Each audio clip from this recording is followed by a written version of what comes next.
How is it going, everybody?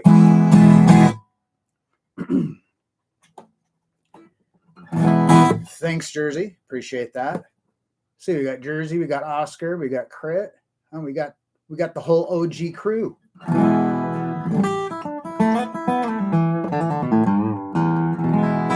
So how are you guys doing tonight? We got anybody new?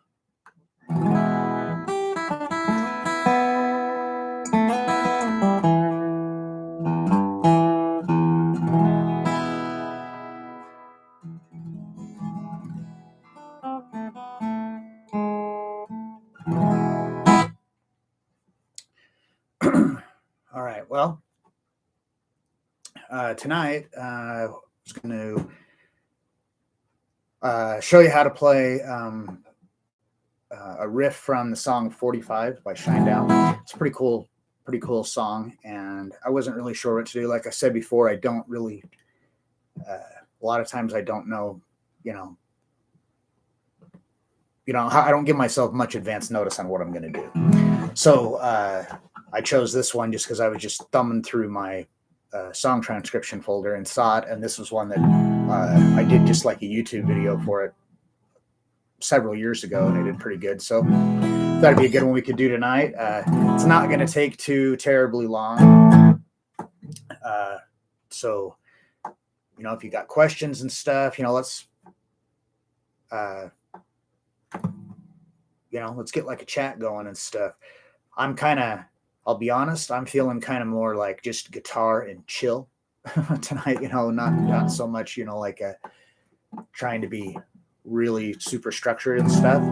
But this is a good time, when we've done this in the past, and we just chat, I'll ask your questions and all that kind of stuff. So yeah, if ask away. And as usual, there is a link in the description for this video where you can download the tabs for what we're going to be talking about. So give everybody a chance to download those.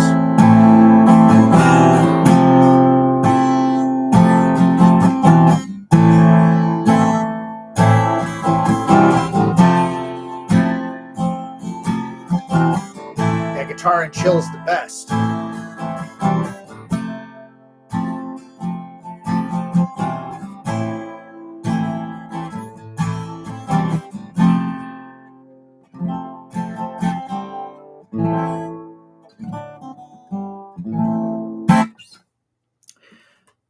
All right. So I, for the tabs for this, I just kind of did just like this the intro section that is also the first part of the verse. And there's more to it after that. But this is the only part that I got the tabs for. The other parts of it and stuff is just a bunch of strumming with chords. So if we have time, we can go over that. I play guitar because I love it, not because I'm good at it. It's the best attitude to have right there. Shouldn't be a contest anyway. I feel like that was, being when I was younger, and I was a lot more like competitive with this. I mean, I think it was good as far as like it pushed me, but at the same time, I feel like I just wasted so much time worrying about it, like it's a sport or something. And it's not. It's just art. It's just who we are, right? All right. So for this riff, this is all the parts that we're going to be looking at are all just completely arpeggiated. So it's just like a bunch of single notes, but they all kind of ring out over each other. It's got some stuff with some hammer-ons and pull-offs. Some of the fingering positions, they're not really difficult. They're just not. Your hand is going to be like, it isn't like there isn't good muscle memory for this just from like regular chords that you already know or whatever. All right, so I'm assuming that everyone has got it, or everybody that wants the tabs has got it. That is. But anyway, we're going to start off.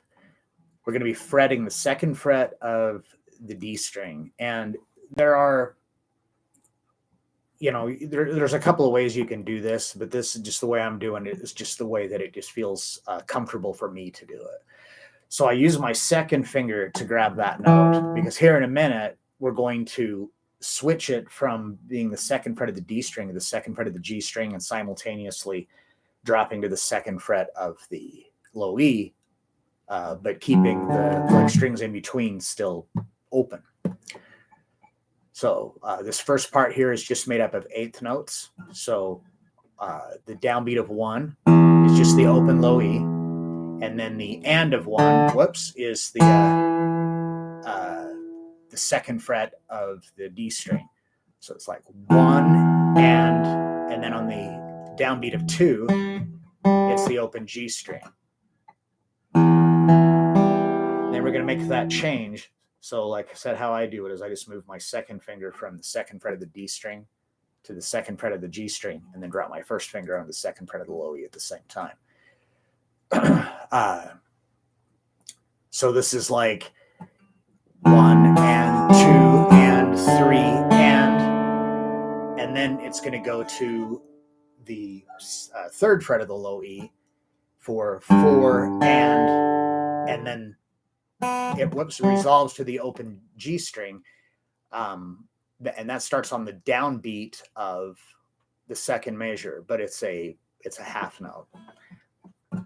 So one way you can kind of think about this with counting it is like you could be like 1, 2, 3, 1, 2, 3, 1, 2, 3. Whoops, I screwed up. 1, 2, 3, 1, 2, 3, 1, 2, 3.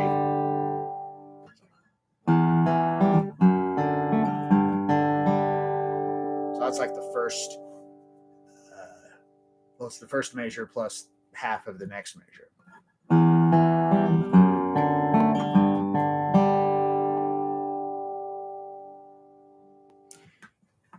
You can't read the tabs. What do you mean? Is there something wrong with them?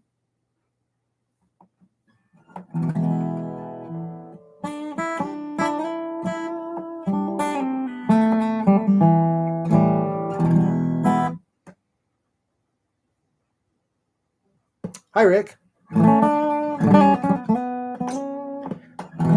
Seriously though, Jersey, is there an issue with the tabs? Oh, it didn't print them. Okay. I just want to make sure there wasn't a problem with the file or whatever, because the first time I tried to download it, it like crashed, but I just assumed that it was probably my computer, because it happens all the time. It's a piece of crap.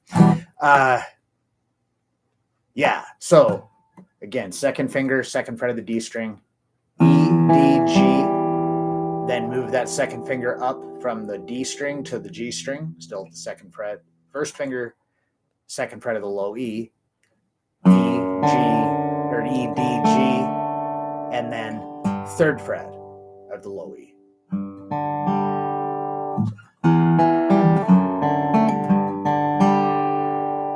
All right, so that last open G string is on the downbeat of the second measure. So that's the first two beats that takes. And then we still have beat 3 and 4. So for beat 3 and 4, now we're going to take that second finger from the third fret of the low E, and we're going to move it to the third fret of the A string. And now we're going to start by picking on the A string, A, D, G, A, D, G. So we do that twice. So it's like 3 and 4, 3 and 4 and 1 and 2. And now we're going to take our third finger and we're going to put it down onto the fourth fret of the D string. So this is the one where just that shape right there, there really isn't a lot of chords, especially with these two fingers. If you're doing like a diminished fifth, you might be doing that, but it makes it just kind of, I don't know, to me it feels kind of weird to grab that.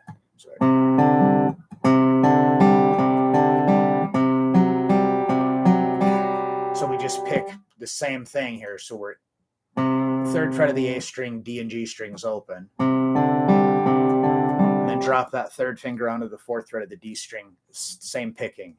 A, D, G, A, D, G. All right, so that's like half of that riff. All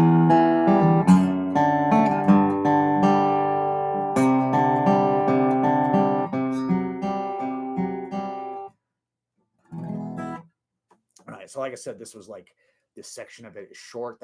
So that was 3 measures, and that's like half of the riff. But this is repeated like many times throughout the song. So does anybody have any questions about this thus far?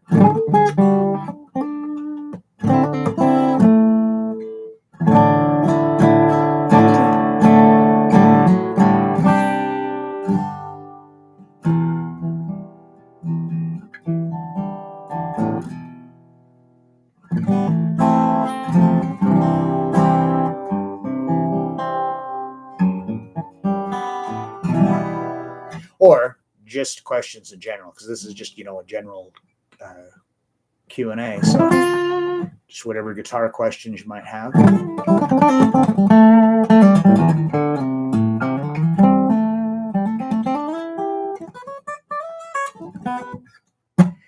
Did you guys see that? I'm sure you have. It made like the national news and stuff about James Hetfield the other night. And you guys see that?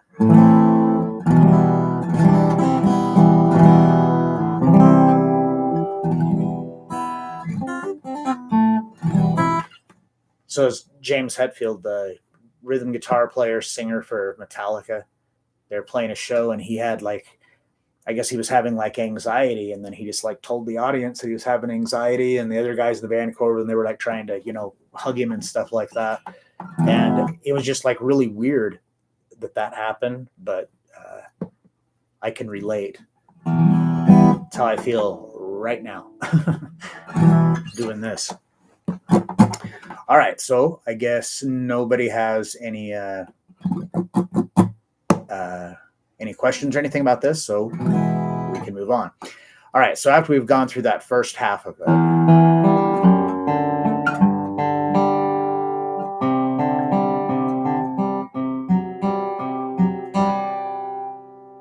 then we go into the second part. It kind of starts off the same way. So measure 4 is the same as measure 1.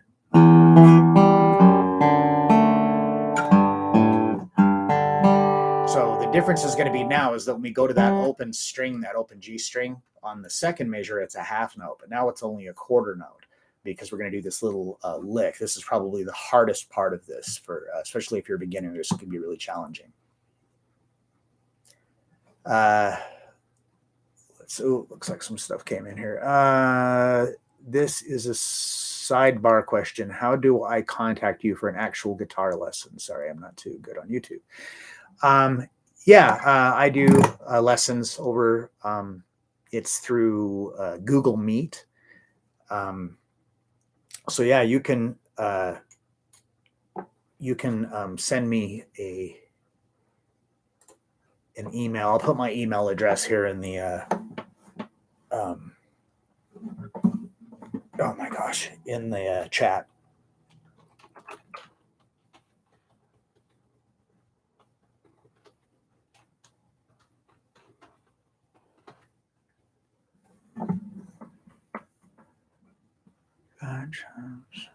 Sorry@gmail.com. Okay, I think that's right.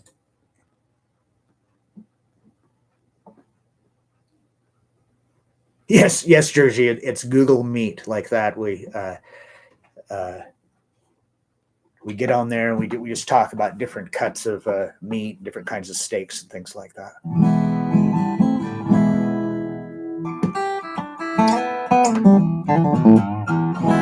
All right, so for that second part, like I said, the first measure is the same. Measure 4 is the same as 1.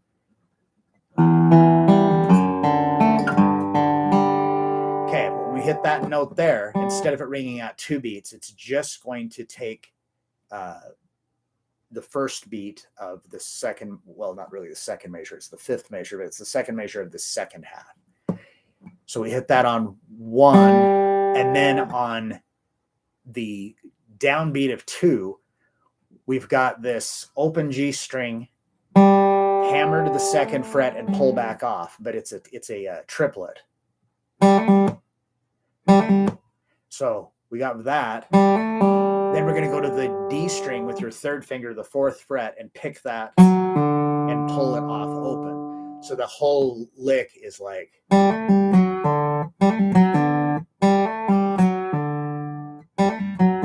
Like that. So like I said, that's probably the trickiest part. You know, if you were a, you know, if you're, you know, a beginner or, you know, fairly new or whatever, or just haven't had a lot of experience of, you know, doing things like that. I mean, if you've never tried to do hammer-ons and pull-offs before, it's gonna feel pretty impossible.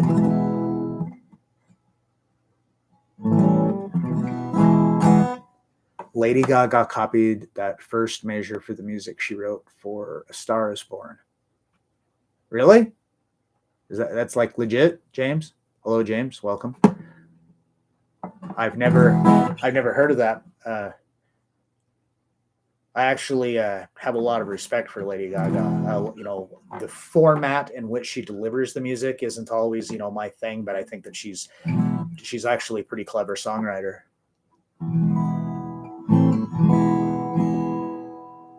Sounds exactly like Trouble. So it's a song called Trouble from that soundtrack. I'll have to check that out. You know, it's like there's lots of songs that sound like other songs. I don't think that it's necessarily I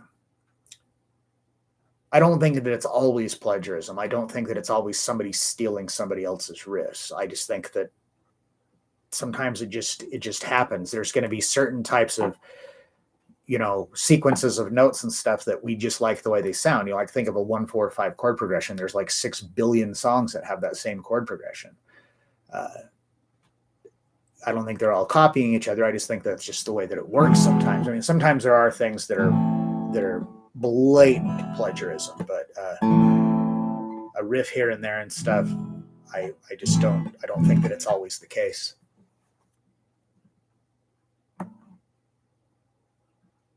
Hi, Osman. Okay, James, that'd be cool. Yeah, a link would help.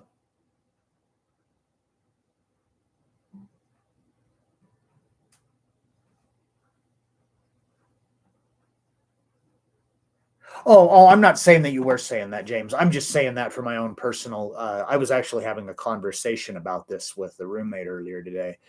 I watched this YouTube video about a week ago, and it was this guy, and he was showing a bunch of Metallica riffs and then other riffs that sound like it, you know, I mean, he never come right out and said it, but it was kind of like an implication is that Metallica had stolen these riffs. And some of them were crazy how much they sounded like one of their songs. And other ones it was like, well, I can see they were influenced by it. You know, they've said before they are fans of the band Diamond Head. Well, it was a Diamond Head riff, so I can see that. I kind of doubt that, you know, that they sat down and went, oh, let's steal somebody else's song.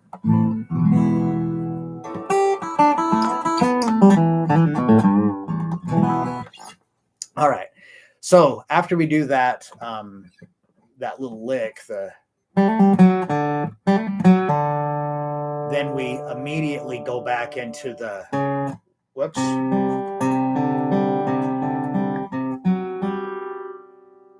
That same, where we're starting here on C.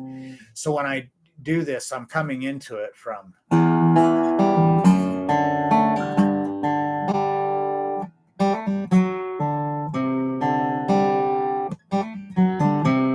So as soon as then I immediately come in with my second finger there to the third fret of the A string, because it's going to be that same.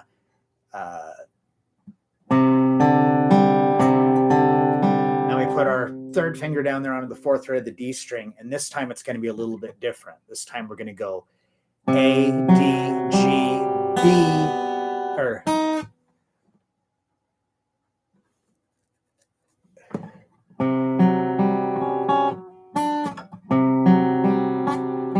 oh, okay. So there's one on here. God, I'm talking about being blind. So on here, there is one other slight thing we have to add to that. All right. So we start with so I'm starting here on the and of 4 of measure 5. So we've got the, now I put my third finger down, but I'm also going to put my first finger down to the third fret of the B string. And now we're going to go A, D, G, B, G, D, and then the whole thing would just start over again. So that second half. And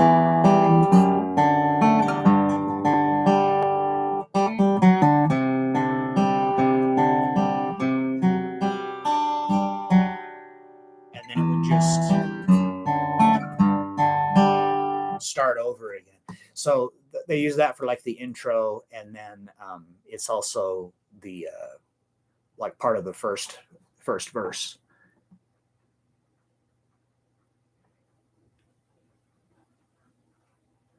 Oh, the song's called "Shallow." Yeah, I'll have to look into that, because that's interesting. Because all the time I'll hear different things that sound like other songs. And sometimes it's like bands that are so far removed from each other, it's like you would never think that, a band that plays metal is like taking a riff from a band that plays jazz or country or something, you know what I mean? But you hear stuff that is very, very similar. A lot of times it's just the same chord progression, but it's in a different key. So your ear is used to hearing those intervals, like the spacing between the chords, but not necessarily what chord it is. So it can make you think that you're hearing other stuff. A really good example of this, of something that has been done a million times, and I don't think that it's people like being, stealing or whatever, but G, C add 9, and D. So that's like, every rose has its thorn, it's that.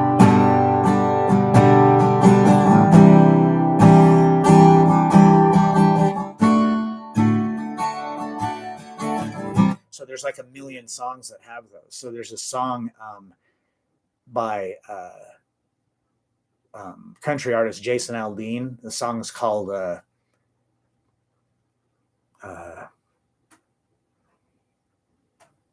I just had it and I brain farted it. The Truth. I think it's called The Truth. And anyway, it's Every Rose Has Its Thorn. It's the same chord progression. It's those same chord voicings. He's just capoed like on the third fret or something, so it's in a different key. So I guess it's possible that he learned Every Rose Has Its Thorn and went, "Ooh, I'm going to put a capo up here and change it." But I just doubt it. I just don't think that that's the case. All right, so that entire thing for this.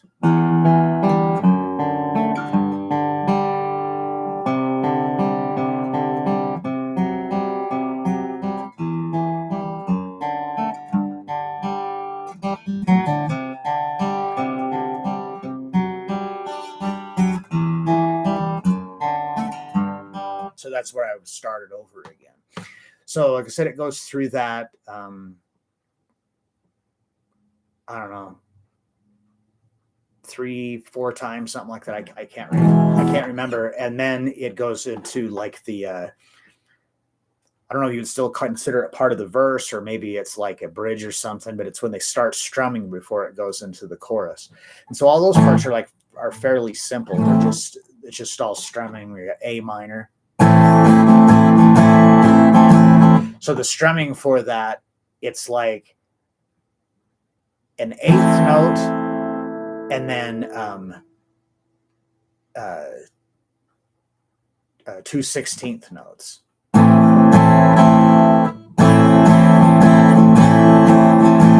it's got that swing on it. So then after A7, then we go to, or A minor, we go to A minor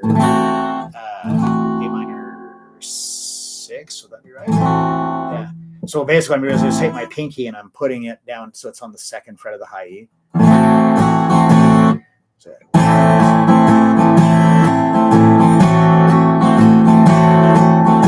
then to an E minor, and we're going to do the same thing.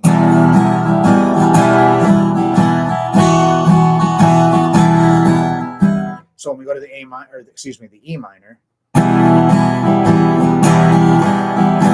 put my pinky on, back off. So like with the A minor one, we like the sequence. So if you think of that as like that's one time through.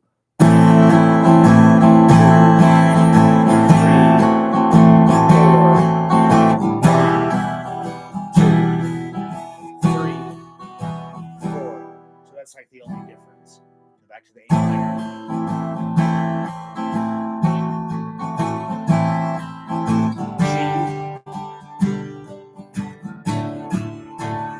That was D over F sharp. Yeah, so there is more to it, but there's just kind of this first part here that I wanted to go with, because this is the part that I feel is the most difficult. The rest of the song is just kind of straightforward strumming, you know, just bunch of chords that you probably already know, and then extensions of those chords, so like the A minor and then the A minor 6, you know, just by adding that finger on there.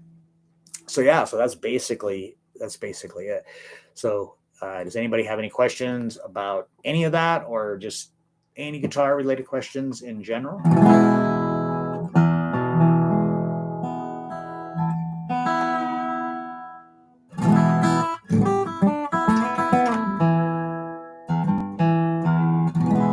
Oh, you want me to run through the chords again?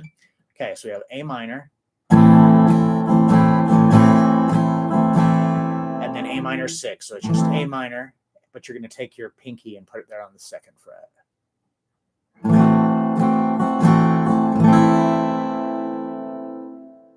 And then E minor,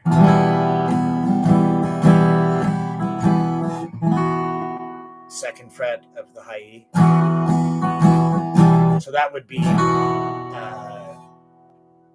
like E minor at 9.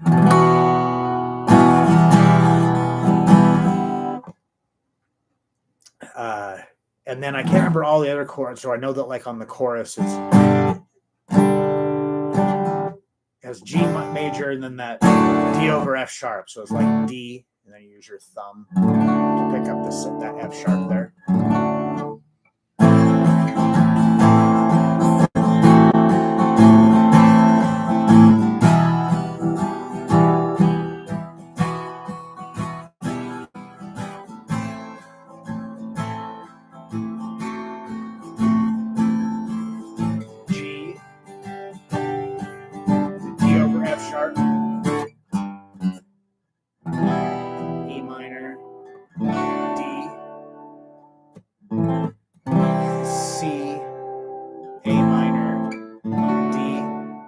That's the chord progression, but I don't remember off the top of my head. If you actually search, if you just search the name of the song on that YouTube channel, you should be able to find the video I did like years ago, and it has the tab with the chords part there. I guess I should have just grabbed that one for this, but I didn't really think about it because it was kind of last minute. Can you go over the triplet one more time? Never that one before. Sure. So actually, we can kind of talk about that a little bit, especially, you know, like I said, we're people who are beginners and maybe they haven't done stuff with hammer-ons and pull-offs and things like that. Whoa, let's see, I missed something here. Now we're talking about. Oh, okay, I totally missed that one. All right, Jersey, your dad turned 93 today. Cool. So your dad's about the same age as my dad. Well, cool. Tell him I said happy birthday. Asbestos. That stuff was awful. I worked in that for a handful of years before they really started, you know, making sure we were safe. The drum brakes, the shoes on the old drum brakes, like on old military vehicles and stuff like that, had asbestos in them.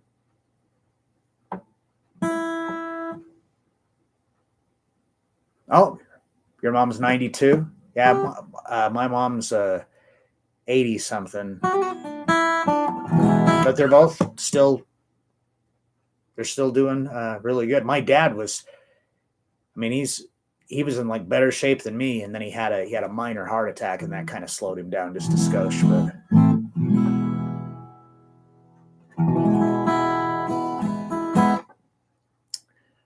All right. So for the whole thing with the hammer-ons and pull-offs.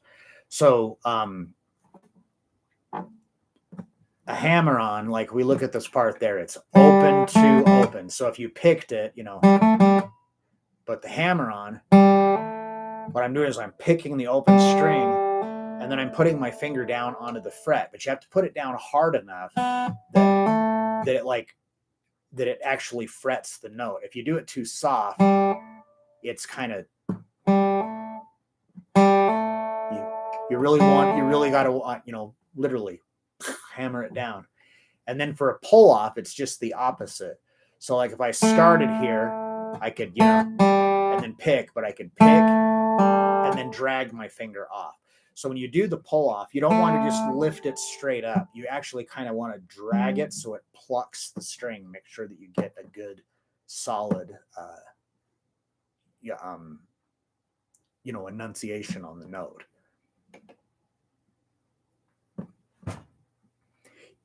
Yeah, you really got to hit it on. And one thing too, when you do it, is that I see people do this a lot. They'll do the hammer on, and then they won't keep the pressure. They'll release, and if you release the pressure just even the tiniest bit, it'll kill the note. So you have to keep it. You have to keep it down. Pull off is much easier. See, and that's subjective, because I have students that they will tell me, oh, it's so much easier to do pull-offs than hammer-ons, and the other ones, oh, I can get the hammer-ons, but pull-offs are too hard. You know, everybody's going to be a little bit different at first on what, you know, is easy or what is, you know, difficult.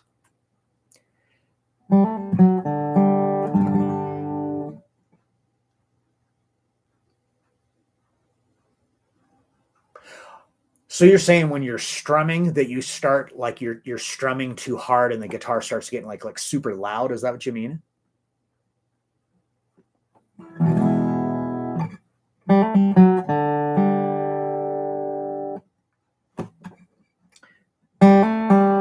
All right, so this one here, if you especially crit, if this is like new for you, I would practice just that. Get that part down. And then put it together when you get this one. See how there I'm picking and I'm just pulling my finger, just dragging it down. I'm not going like that because it doesn't work. Now when you're working with hammer-ons and pull-offs on an electric guitar, it's a lot easier. You know, generally the action's lighter, the strings are lighter gauge, and you know, it's just overall generally easier to play.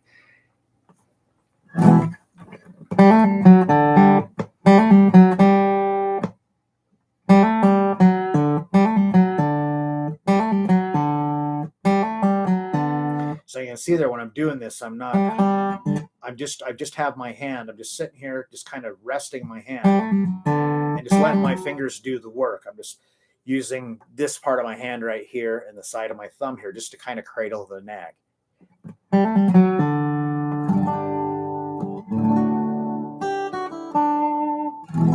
Good, Crit. That's kind of the whole thing. What I always tell students is that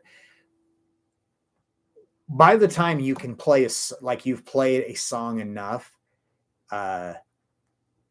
yes, Oscar, that's what I just noticed that a minute ago, that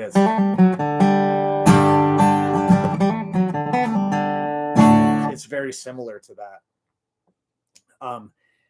But I always tell students that, you know, by the time you can play a song really well enough that you can really nail it, often you're sick of it because you've played it a bajillion times. So a way that can kind of help with that is usually what it is that you have most of the song down pretty decent, but there's like one part. There's that pull-off section, there's that one weird chord change or whatever it might be that's causing you problems. So you just keep playing the song over and over and over again to get that part down. What you really should do is take that section of the song and isolate it and work on it separately. So that way, you know, you can just, so that way when you get that down and then you fit it into the song, you're getting to where you're getting the whole song down, but you're not playing the entire song over and over and over and over and over again to the point that you are, just completely sick of it.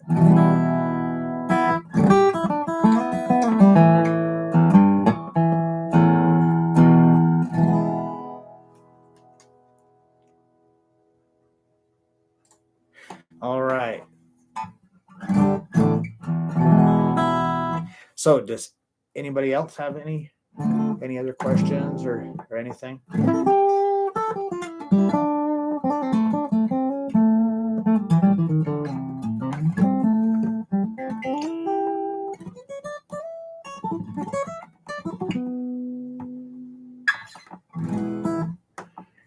Let's see. I know most of the notes on the lower end of the fretboard, but as I go up, I know the positions are different, but I can't seem to do anything there. So what you're saying, and let me make sure I understand that, you know where the notes are, like down here, but when you get up here, you stop. You don't know where they are. Knowing where all of the notes are on the whole fretboard is not as a dire of a thing as that a lot of people think. If you memorize where every note is on every string and every fret, it's not going to hurt you, obviously, but it's not necessary to be able to play, to know all that. I have never sat down with the idea, okay, I'm going to memorize the whole fretboard. But just over time, eventually you do. But you do want to work with your low E and your A string. You really should know where all of those notes are, because those are out where your root notes are for scales and arpeggios and bar chords, power chords, everything like that. So it's really, really useful to know where they are. So what I would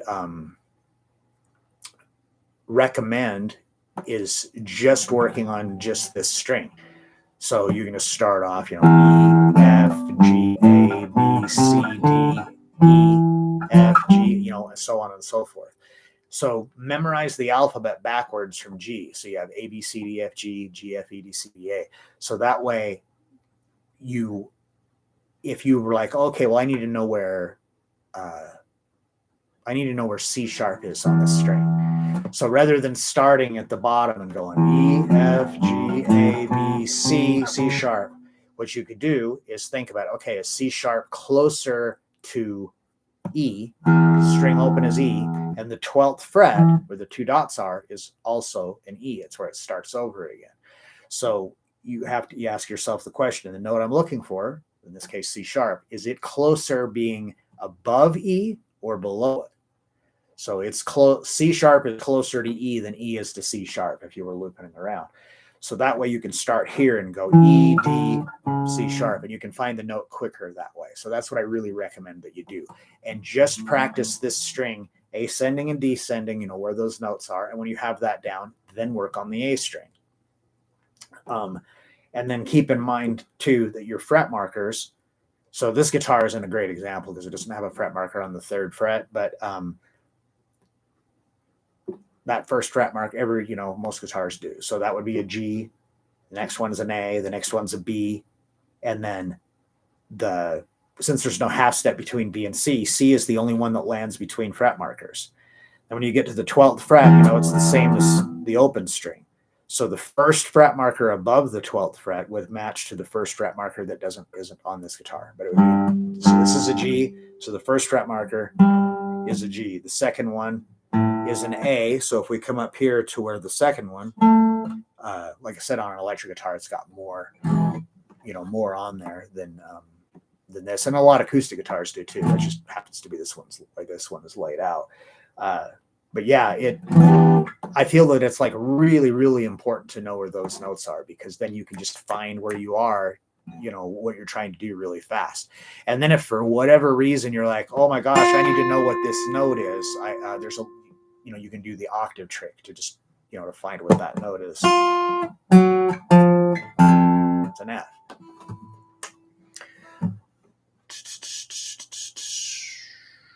Well, anyhow, Jersey, I hope that was helpful. I hope it answered your question, anyway. All right. So anybody else? Questions or anything?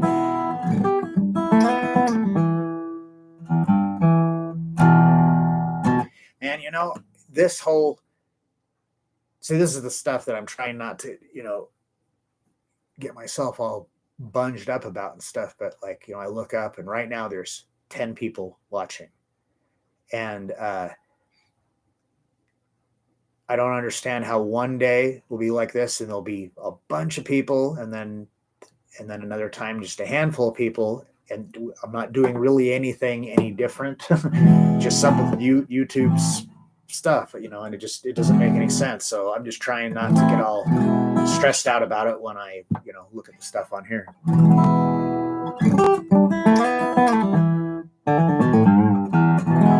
Bourbon, yeah, I could go for some of that.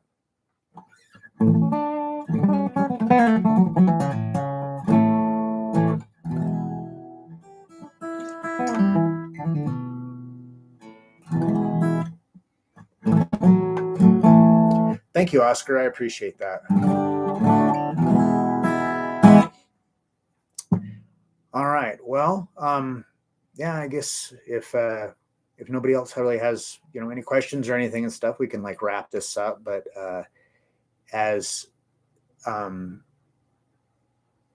oh, I'm sure, Jersey. I know this isn't it's just it's a me problem, in my screwed up head. Oh, thank you, James. I appreciate it.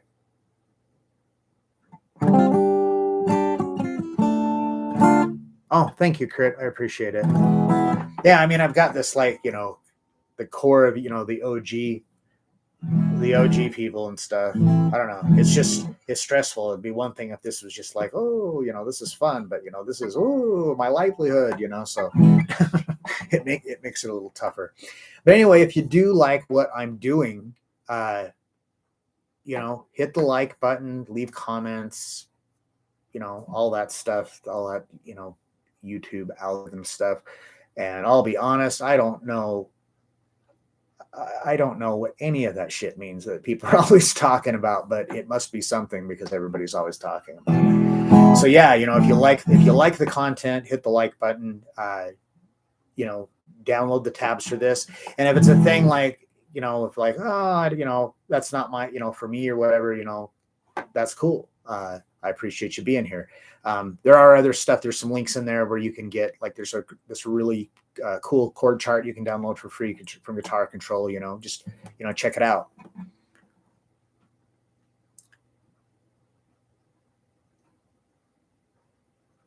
Oh, thanks, Rick. I appreciate it.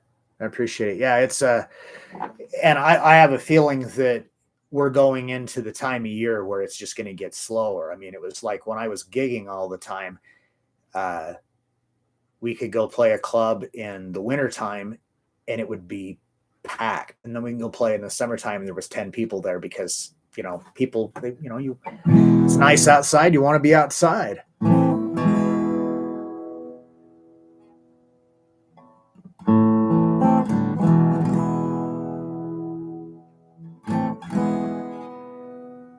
Oh, thank you, Winslow. I really appreciate that. Yeah, I know, Oscar. You got, it sounds like you've got quite the project going at home.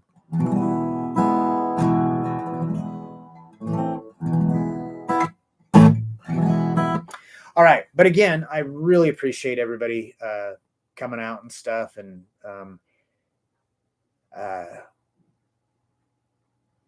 one of these days, I will have the right equipment and have this stuff figured out to be able to do some of these other features that I wanted to do with this, like when it very first started. But I found out really quick that my computer sucks. So as soon as I, can get an upgrade on stuff like that, there is some cool things that I plan to do on here.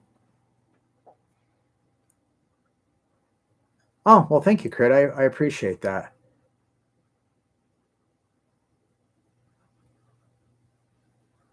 Oh, well, thank you, Jersey. I appreciate it. Thanks, everybody. I mean, you know, I'm gonna keep doing it as, you know, as long as they'll let me. I just, you know, hope that it, you know, grows and stuff, and is something that I can continue to do, you know, and that maybe the more do it, I can get over this this anxiety bull crap. But again, thank you everybody for tuning in. I really appreciate it, and I plan on being here tomorrow. Don't know what we're gonna do. Might just be, we might not do anything. We might not have anything that's like kind of like super structured. It might just be you ask questions and I can try to help with, you know, with whatever. I don't know. I'll figure that out tomorrow. But again,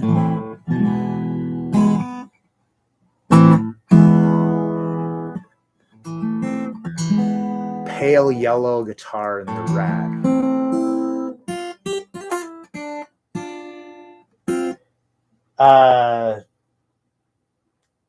Second from the left or right?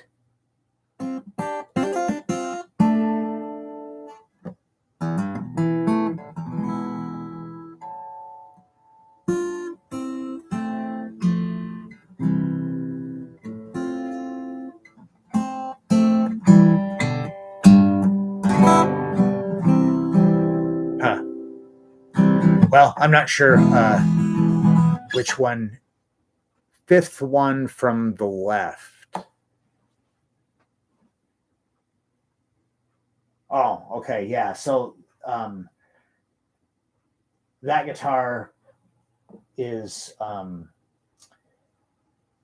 it's really cool. I really like it. But it's not really playable right now. I'm having some issues with it. Some really bad fretting issues with it that I'm trying to work out, and I just haven't had time to get back to it. Yeah, it's yellow and black.